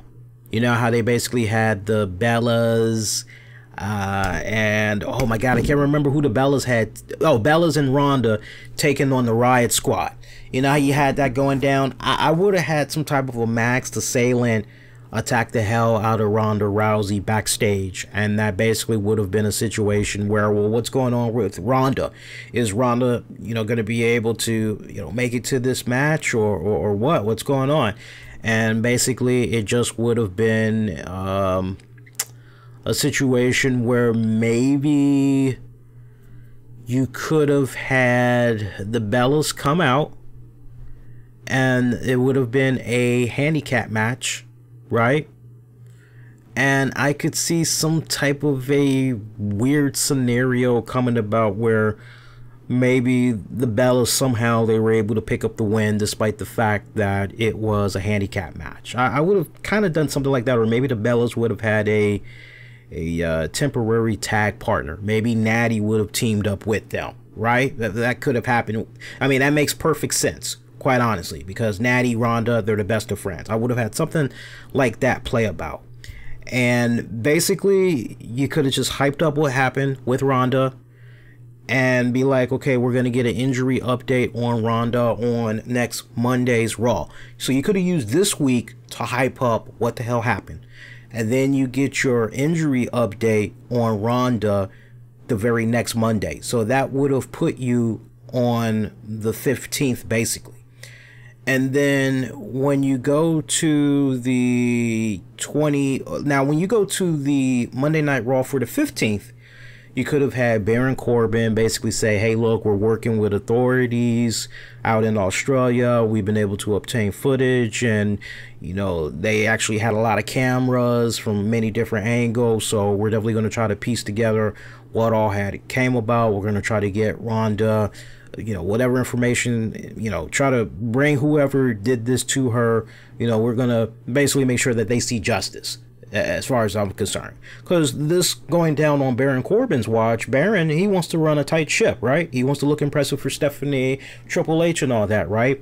So basically, once you did what you did this week, hyping up the injury she sustained from the Super Show, on the 15th, you could have provided an update. And then maybe towards the end of that episode, you could be like, oh my God, breaking news. Apparently Ronda Rousey is going to be in next Monday. This is going to be the first time we're going to be seeing her since she had got attacked by whoever it was that attacked her from the back there. You know, maybe Ronda could shed some answers as far as, you know, what the hell went down or whatever. And then you basically could have gone to your Monday 22nd episode of Raw. Ronda comes back, and she basically could have been like, look, I'm not really at 100%, but regardless, to the son of a bitch that did what they did to me at Super Show, I want you to come meet me face to face at Evolution. Now you see how I'm setting this up? I'm basically setting this up in such a way where I'm trying to put some type of an investment, some type of hype on, okay, what's going on with Ronda? Yeah, who the hell did attack Ronda? What's going on? And basically, when it's all said and done, you pretty much could have gone right on up to whatchamacall. Wait a minute. Bam! You could have gone right on up to the pay-per-view event, and then you could have had Ronda confront whoever it was that did what they did to her. And then maybe that way you could have had to be a situation where Nikki Bella is revealed or whatever. I mean, I'm just kind of, I'm giving you guys a rough draft. You guys could probably do a lot better than that, you know, to each its own. But that's the way I basically would have set it up, quite honestly. But what they did Monday night was just very rough. It was very, very rough. It wasn't pleasing to the eye. And it's really now officially Nikki Bella Ronda for the title. And here's the other point that I want to make here. So let me see if I got this straight. So Ronda Rousey, when she first comes in, she's taking on Stephanie McMahon. Stephanie McMahon is acting like, you know, is acting like the queen, right? Right? She's acting like she's tough, that she's tougher than Ronda, right? But like the way you have Ronda set up, you put her on this pedestal, and off the break, you have her doing what she's doing to Stephanie. You have her doing judo throws and all of this crap to Triple H. You have her attacking the hell out of Kurt Angle. And you do all of these things, right? You do all of these things, and it's like, wait a minute, man. So she goes through all of these people. She shows her strength and dominance and what she was able to do with Triple H. You show her in some of these matches, great match with Alexa Bliss and all that. So she's built up in such a, I won't say a juggernaut fashion, but there's definitely a lot of cachet that's been built up into Ronda that you pretty much throw all that away to sacrifice her to the Bellas. Boy, I tell you, I'm done with that. I'm done with that. I'm just going to go on ahead and I'm going to move on here.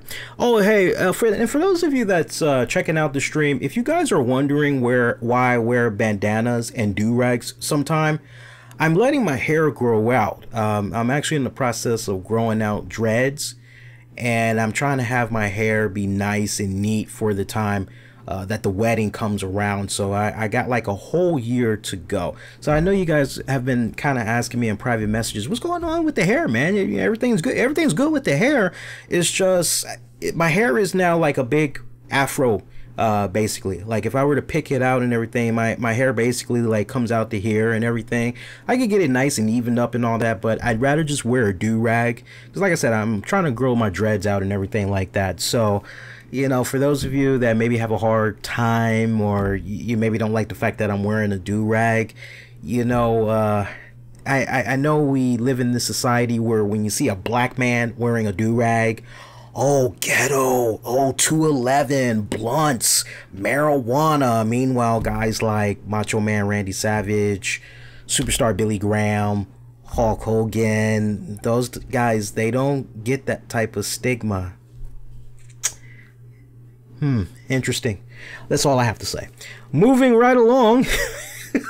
Also on Raw, we saw Trish Stratus. Very awkward segment. I have to say, I love Trish Stratus. I've always had a soft spot for Trish Stratus. Always have, always will. But her segment Monday night, I felt that, and that was the interesting part. Raw came to us from Chicago, but the crowd, I'm telling you, they really did not show my girl Trish Stratus enough love. As far as I was concerned, Alexa Bliss got more of the pop than Trish Stratus did. And I just couldn't help but be amazed at that. I thought if anybody, if any crowd could really show Trish Stratus some love, it would be the Chicago crowd. And it was just really, really, you know, you heard a couple of cheers, woohoo, you know, but it was kind of like dead. And I really have found that very troubling. I really did. And if you've noticed the few times that Trish Stratus has come out there, it's been that same way. I just thought for certain that Chicago was going to give her that love that she definitely needed, but she sadly didn't get it. And I must say I was very disappointed with that. And here's where the power of the WWE Network comes to play. I wish that the WWE, when they're bringing these stars back, I wish they would do more of a better job and properly reintroducing these superstars to the newer fans. That's what I really wish. So in the case of Trish Stratus, there should have been some type of a WWE Network package, basically hyping up, hey, check out Trish Stratus and some of her greatest matches over her WWE career, including highlights from her WWE Hall of Fame acceptance speech. That's how you market it. I mean, after all, you want for people to come and check out the WWE Network. You want for people to spend that money or get that subscription to the network for a whole month so they can check out a free pay-per-view and check out all of this great content in hopes that they're going to stick around, right? So keeping all of that in mind, don't you think it makes a lot of sense in the world that when you've got girls like Trish Stratus, Lita, Mickie James, right? And hell, we can even go to some of the other OGs, DX, all right, DX reforming. Look at that segment that opened up Raw. The crowd wasn't like, oh my God, DX has reformed, hallelujah, oh my God, Shawn Michaels, oh my God, oh my, it wasn't like that at all. It was basically, oh, hey, all right, what's going on with the rest of the show? That's basically how it was in Chicago. So, and maybe, now with regards to the DX thing, maybe you could honestly say, hey, look, Chicago crowd, they've always been one of the top, smartest crowds in the United States. You know, they saw this coming, you know, this is what they expected, this ain't nothing new, whatever, you know, on with the rest of the show, right? You can maybe make that defense for them. But still, just with the idea that I mentioned for Trish Stratus, you also could have done the same thing for DX and everybody else. I think, I mean, think about it for a second. What I'm saying is not that difficult. Once a week, you could just do some random, hey, this week, check out an exclusive cool block of blah, blah, blah's greatest career moments. And if they were inducted in the Hall of Fame, include, hey, you can also see their Hall of Fame acceptance speech, right? So you can incorporate a lot of that, right? And then if it's a situation where, okay, Brock Lesnar's returning or Lita's returning or, you know, hey, Mick Foley's coming back, you know, I think it makes all the sense in the world to continue to set it up the way that I'm suggesting. It's a win-win situation. You're having people come and check out your network, checking out more content. I mean, after all, the more hours that they're spending checking out WWE Network content, ultimately, the more ad revenue that WWE is getting. I'm just saying, but, you know, hey, to each its own, man, to each its own. Weird. And I'm with Shaba in the chat. Shaba was like, it was bizarre. Mark is saying he was there. Oh no, he was saying if I was there, I would have fallen asleep. Yeah, it was really, and I had the volume blasting, so it wasn't like, you know, we're just hearing an altered universe or anything like that. It wasn't anything like that at all. So, you know, other than that, I'm trying to think if there was anything else. Yeah, Shield taking on Drew McIntyre, Dolph Ziggler, Braun Strowman once again. Saw a little bit of dissension there at the end, as it looks like Dean Ambrose just basically said, man, I'm getting too old for this shit. I mean, basically what we saw at the end of Monday Night Raw was Dean Ambrose pulling a Damon Wayans. I'm sure by now everybody's heard that news. Damian Wayne's basically quitting in the middle of an interview. I hope he gave the producers and all that a proper heads up. But basically, while he was being interviewed, he dropped a big bomb that he was backing out of the Lethal Weapon series. Here it is. This show got picked up for what, a second or third season or whatever, and he's pretty much only filmed like 13 episodes and like he's done. And you're like, wow, that is very premature. Like, I get his reasons why he's doing what he's doing, and I get the whole health and family, but you know what? There is a right way to do things, and I just really hope that the producers of the show, I just really hope that they don't take it so personal that ultimately, because see, in other times, you do something like this gets you blacklisted in Hollywood. In particular, as far as landing a spot on other TV shows, you can forget about it. So I really hope that the producers really understand where he's coming from, and they just go, okay, you know what? Let's try to work with this. You know, for all we know, this could also be a situation where, I don't know, maybe Damian Wayne sees the writing on the wall that the show is honestly not going to last that much longer. And it's kind of like, you know what, let me go ahead and cut my losses now and just bow out while the getting is still good, right? So, I mean, who knows? Because, I mean, after all, who wants to be incorporated with a show that eventually, hey, the ratings, they're tanking week after week after week and it gets canceled? He may not have been feeling the vibes working with his new co-star, the American Pie dude from the Rundown, Sean. I always forget his last name, but he might not have been feeling him. Who knows? But God, you talk about like, dude, you couldn't do this any other way. You had to do it this way. Whatever, man. Whatever. It's all good. So, let's see what else. Well, what else? How much showtime we got left? I'm trying to figure out what other topics I can get into as we get ready to wrap this up. Okay, so by the time I edit this, it'll be about... Okay, I'll tell you what. I'll dive into 2 more topics, and then I'm going to go ahead. I'm going to put a pretty ribbon around this. There are some other topics, but I think those will most likely... I'm just looking in the show notes. I think those are going to end up being exclusives maybe for the YouTube channel. So, like I said, in the coming weeks, we're going to work on incorporating more exclusive topics that you'll be able to find only on Fight TV. I mean, YouTube will still get its respective hookup, but it's going to be different as far as what all is going to be covered. It's going to be spaced out. But a couple of entertainment notes I want to bring to you guys' attention. One of them, I had the fortunate opportunity to check out Metallica over the weekend as they were down in Texas. And even though they have toured in Texas for many, many years, it was actually their first time ever headlining the Austin City Limits Festival.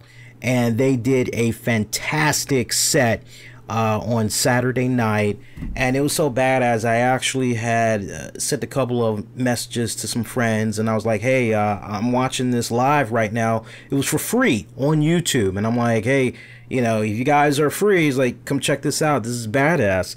And there was a couple of us that were, you know, private messaging and all that, and I happened to actually be in front of my computer while I was watching the stream and everything. It was a good kick-ass set, and every time I have tried to come this close to getting Metallica tickets, something has always come up. Either it's work, or by the time I find out Metallica's in the area, the tickets are like already sold out. So I've yet to see Metallica in concert. I'm hoping that I'll get that opportunity before they hang it up, because I would love to do nothing more than check those guys out. But what I saw from them over the weekend was fantastic. They had a really good, strong set. Let me just read to you guys real quick the set list that they did. Of course, they're kicking off their concerts nowadays by playing the Ecstasy of Gold. And there's a really cool, fun story behind that, why they always open up with that. But then right after that intro, they pretty much went into Hardwired, also Atlas Rise, Seek and Destroy, Creeping Death, Welcome Home, Sanitarium, Now That We're Dead, For Whom the Bell Tolls, Fade to Black. This was followed up by Kirk and Rob's solos, including Telephone Song and Anesthesia's Pulling Teeth. That was a nice back and forth that they had going on there. They also did Fuel, Moth to a Flame, or correction, Moth into Flame, Sad But True, One, and they closed it out with Master of Puppets. And then for the encore, they did Battery, Nothing Else Matters, and they wrapped it up with Enter Sandman with the Frayed Ends of Sanity outro. So fantastic show. I would highly recommend any Metallica fans that's out there, if you did not get a chance to see their Austin City Limits Festival event, it's actually on their YouTube channel. You don't have to pay anything. It's not part of YouTube Red. It is free for you guys to check out. I would definitely recommend you guys check it out before Metallica decides to pull it and maybe throw it into their vault, because a lot of times these days they tend to have a lot of video and audio content that's available for paying Metallica members only. So trust me, you know, you love all things hard rock, metal, you would definitely enjoy that concert. It was really freaking good. And while we're talking about music, we saw the latest headliners for this year's Rock and Roll Hall of Fame nominees. And I like the list so far. So here's who we have so far. We've got The Cure. We've got Kraftwerk. We've got Janet Jackson. We've got Def Leppard. We've got Roxy Music, Radiohead, LL Cool J, Devo, Stevie Nicks, Todd Rundgren, Rage Against the Machine, MC5, The Zombies, John Prine, Rufus featuring Shaka Khan. Man, this is a tough one. I mean, this is very, very competitive, I have to say. This is very competitive. God. What do they usually tone this down to? What they usually tone this down to, what, 5 or something like that? Or 3? I want to say like 5. This is a tough one. So the voting pool of more than 1,000 artists, historians, journalists, music industry professionals, they'll be selecting the 2019 inductees. And, you know, you guys, you can vote online right now. And the final inductees are going to be announced later this year. And they'll be honored at the Brooklyn's Barclays Center on March 29th, 2019. So this is tough, man. I gotta say, this is really, really tough. Let me just go with my top 5 that I would like to see go in to the Rock and Roll Hall of Fame. Rufus and Shaka Khan. Without a doubt, Rufus and Shaka Khan, I would like to see them go in. Sadly, MC5, yes, they've made their mark on rock and roll, but they were not a band for so many years. I mean, I need to understand what's going on with the latest requirements, because I thought like part of the whole requirements, like you got to be running around in existence for like 25 years. And there was definitely a large period of time where they were inactive. So I can't really... Rage Against the Machine, I'm like the same way. I mean, Zach De La Rocha, he hasn't done anything with Rage since like 2012, I want to say. And that was like for a one-off event. He did like a whole bunch of reunion one-off events here and there from like 2008 up until 2015. And they were a band from like, man, I want to say like maybe 94 right on up until about maybe 2003-ish or something like that. So much as I love Rage Against the Machine, and I'm a hardcore fan of Rage Against the Machine, I don't think they're gonna go in. So right now I'm at Rufus and Shaka Khan. That's who I'm going with. Who we got next? Todd Rundgren. My God, he has done his fair share. That's a tough one. I gotta come back to him. Stevie Nicks. I'm gonna say Stevie Nicks is in. Devo.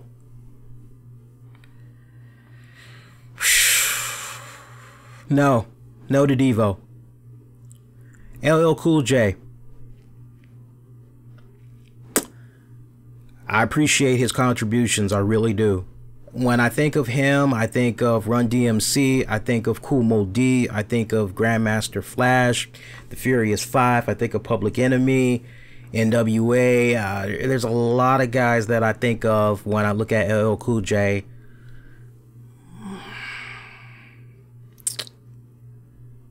God damn. That's a tough one, man. That's a tough one. Not this time. Not this time for LL. Def Leppard, yes. I'm going to say yes to Def Leppard. So I think I'm now at 3. So I had Rufus and Shaka Khan, Def Leppard, and who's my third one? Stevie Nicks is my third one. All right, so 2 more for me. 2 more for me. I'm going to say Janet Jackson, yes. Now, see, I'm looking at it from 2 different standpoints. Is she Rock and Roll Hall of Fame? Yes. If they don't put her in, I fear there's going to be a serious backlash. I really, really do. Especially with this whole Me Too movement and all that's going on right now.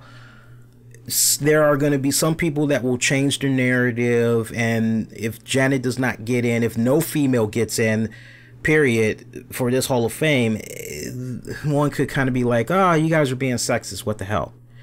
So I do believe, I'm like pretty confident that Stevie Nicks and Janet, they're both going to get in. So I'm going to say yes to Janet, but not because of the whole backlash. I'm just going to say, for me personally, Janet deserves to go in because, I mean, just look at the decade's body of work, right?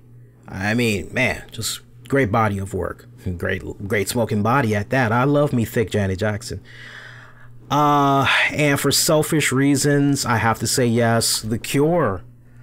I mean, my God, The Cure has, like, when The Cure came around, they captured this whole dark, like before Trent Reznor, 9 Inch Nails and all that, before Radiohead and all that. I mean, everything kind of like went back to The Cure.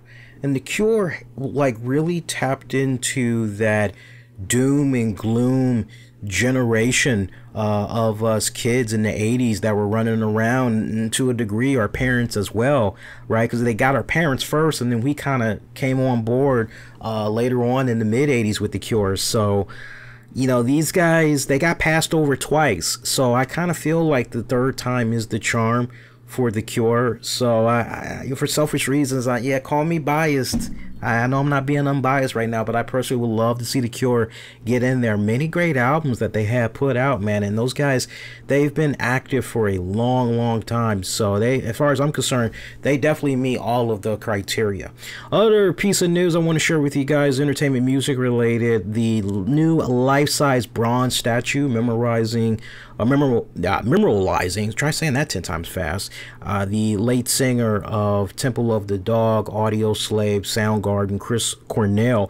It's been unveiled in his hometown in Seattle. The statue, it was created by artist Nick Mara. It's now on display at the city's Museum of Pop Culture, and this was made in part largely thanks to the funding that was provided by his late wife, Vicky Cornell. And it's a beautiful thing. It's basically Chris Cornell singing, holding a guitar, and he's waving his hand in the air. It's a very, very beautiful guitar. And as you know, we got November right around the corner, and Vicky Cornell, who's basically now like in charge of the Chris Cornell estate, if you will, his discography and all that. She's worked very hard with the record label and getting ready to release a compilation of Chris Cornell's greatest hits, stretched across all the bands that he had the pleasure of working with, including solo work. There's going to be B-sides, previously unreleased music. There's going to be some new music as well. So it's looking really good right now if you're a Chris Cornell fan as far as getting hold of some new material. We're going to be able to get our hands on some live renditions that weren't able to get access to anywhere else except for bootlegs. Now we're going to get official versions. One of the songs that comes out into my mind is his great XM satellite radio rendition of Nothing Compares to You. I mean, really broke that song down, just tore it up, and then just rebuilt it from the ground up and really made it his own. That Prince would be freaking proud. I know Sinead O'Connor is definitely proud with that interpretation that he had. So I'm looking forward to getting hold of that box set and reviewing that for you guys on a future edition of the RCWR show. All right, so on that note, as we get ready to wind it down, I just want to poke my head in the chat room. I want to take a look at some of the comments that you guys have out there. And also, I want to pose this question to you guys as I am looking at you guys' comments in the live chat right now. How was the stream overall? Did you guys experience any hiccups? Was there any buffering issues? Was everything smooth? Let me know.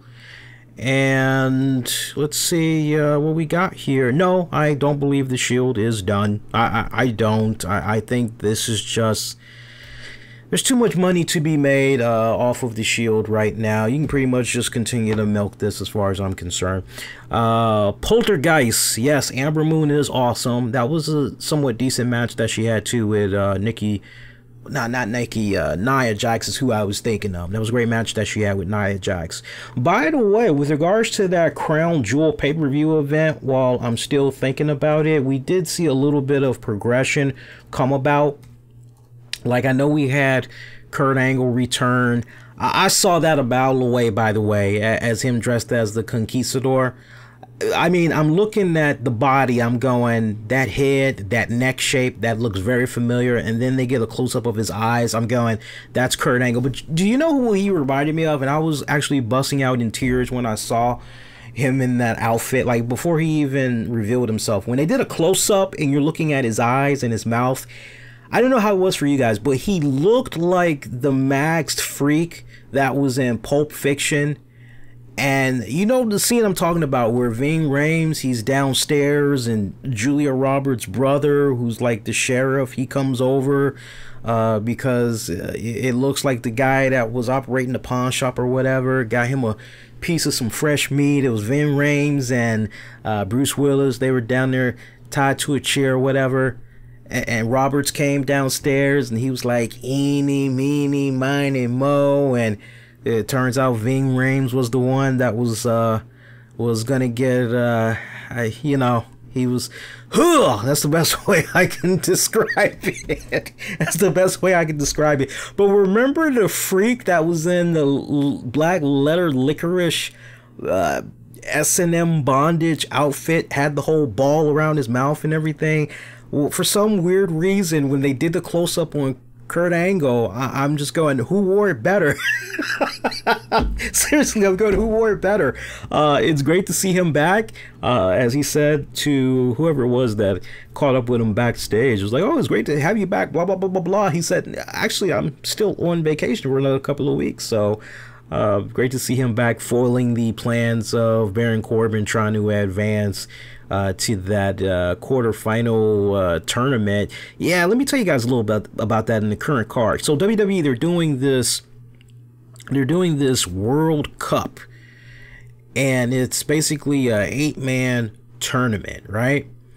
And basically it's going back and forth. Raw's going to choose 4, or rather Raw's going to have their tournament, but ultimately 4 individuals that win their respective matches from SmackDown, they'll advance, and the same thing with Raw, and then that's how you'll have your 8-man tournament. So right now, as it stands, we have John Cena.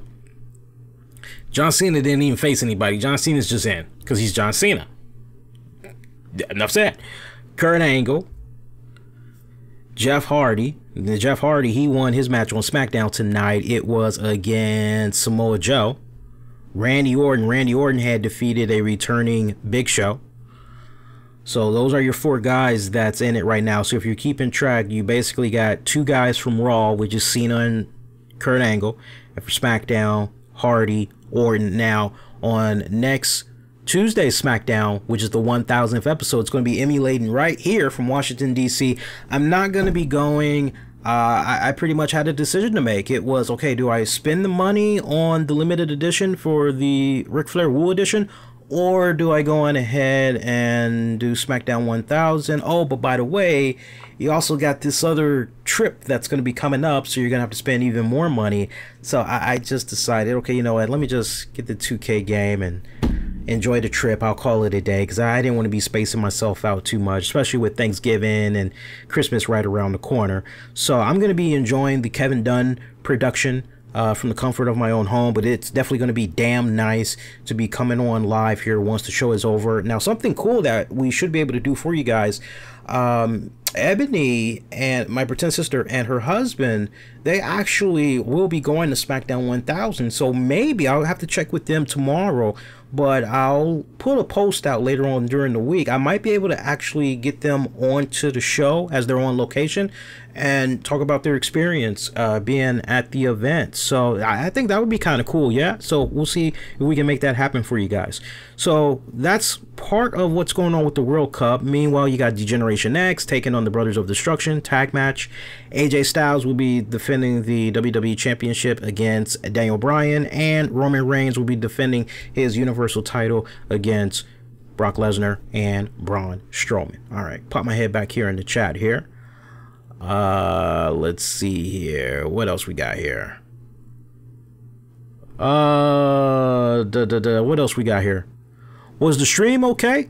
Okay, good. Akano? Adido? Ade? AA. I'm just gonna call you Double A. Double A said the stream was better than last week. Okay, that's great. Shaba, you okay, man? Shaba said, who is Shaka Khan? No offense taken, man. You got to research that. I know you've heard the music before, buddy. You just gotta look it up. You've heard the music before. Let's see. What else do we have here? Let's see what else we got here. Shout out to Tony. Shout out to Mark. Shout out to Poltergeist.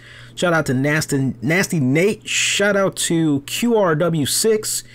Shout out to Gino. Shout out to who else we got in here? Shout out to Steven. Whoa, you guys are just, oh, you guys are just tearing it up in the chat tonight. I love this. ESPN, Star Wars. Yeah, Bobby Lashley heel turn. I'm kind of glad it's happening, because I know Bobby said he really wanted to go heel. He kind of felt that his work is much better as a heel. I'll kind of talk about that a little bit more on a YouTube exclusive for you guys. WWE brought to you in part by AARP. You are so funny. Who said that? That was Nate. That's a good one, Nate. That's a good one. Let's see what else we got here. Shout out to Kai Bear. Who else we got in here? AJ Nerd. Shout out to AJ Nerd. And Shaba. It is his wife's birthday. Cool. Shaba, yeah, happy birthday to your wife, man. Yeah, for sure. Happy birthday to your wife. That's awesome. So for those of you that checked out the show live, I do appreciate you guys tuning in. Really means a lot. We did pretty damn good. We ran a nice tight show tonight. So pretty much the way I'm looking at this show, we got about a little over 2 hours in. So that's actually pretty damn good. Stick a fork in it. DONE done. If you missed all the rules for that WWE Supercard contest, be kind, rewind. You can also check out the WWE 2K19 unveiling. You can hear my thoughts and everything. And then if you're following me on Twitter, maybe you have Twitter, maybe you haven't logged in a while or whatever, all you gotta do is follow me on Twitter at the RCWR show. Check out my pinned tweet. I give you the contest rules on there as well. Get at me. Twitter, Facebook, YouTube, Instagram, the RCWR show. If you love gaming and you got Twitch, you like going on Twitch, look me up, twitch.tv/the the RCWR show. I'm actually going to be doing gameplay of WWE 2K19 from Wednesday night. It's be off and on for the rest of the week. You know, usually after I would say 7 p.m. Eastern, you guys would be able to check that out. Give me enough time to rest, get situated, and all that. Those of you that's going to be waiting for this on demand and on the downloads, give me about 30, maybe 35 minutes, and I should have this ready for you guys to check out, okay? Until I see and hear from you guys next go around, please, I am wishing all of you all to be safe. Most importantly, be kind to one another, and may the good news be yours. Everybody, do take care.